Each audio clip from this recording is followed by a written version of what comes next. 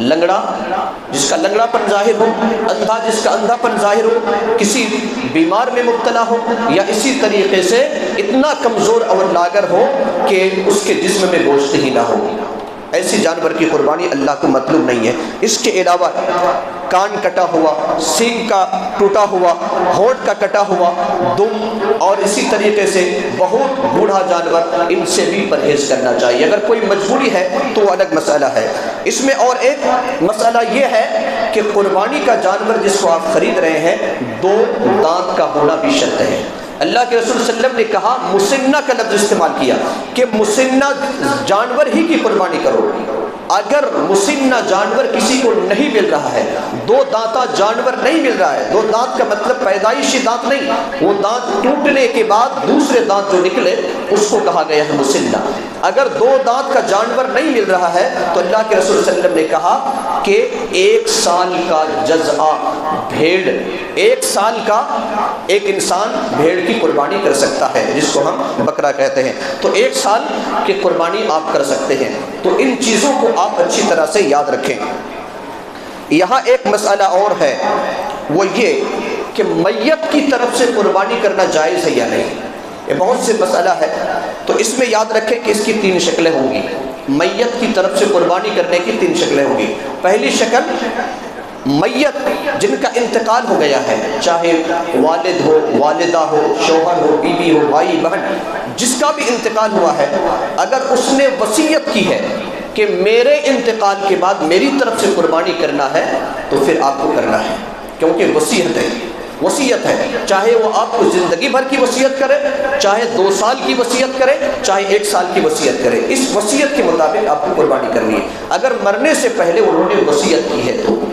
دوسرا جو مسئلہ ہے وہ یہ کہ ایک انسان صرف میت کی طرف سے قربانی کر رہا ہے، صرف میت کی طرف سے، میں اپنے باپ کی طرف سے یا اپنے ماں کی طرف سے قربانی کر رہا ہوں، اس میں زندہ آدمی کو شامل نہیں کیا جا رہا ہے، تو اس بارے میں علماء کا اختلاف ہے، اور زیادہ تر علماء کا یہ کہنا ہے کہ میت کی طرف سے خصوصی طور پر قربانی کرنا درست نہیں ہے، قربانی کرنا جائز نہیں ہے، کیونکہ جتنے بھی حدیثیں میت کی طرف سے قربانی کی ہے وہ تمام حدیثیں ضعیف ہیں، ایک بھی درجہ حسن یا صحت تک وہ حدیث نہیں پہنچتی ہے کہ اس پر عمل کیا جائے، لہذا خصوصی طور پر صرف میت کی طرف سے قربانی کرنا درست نہیں ہے۔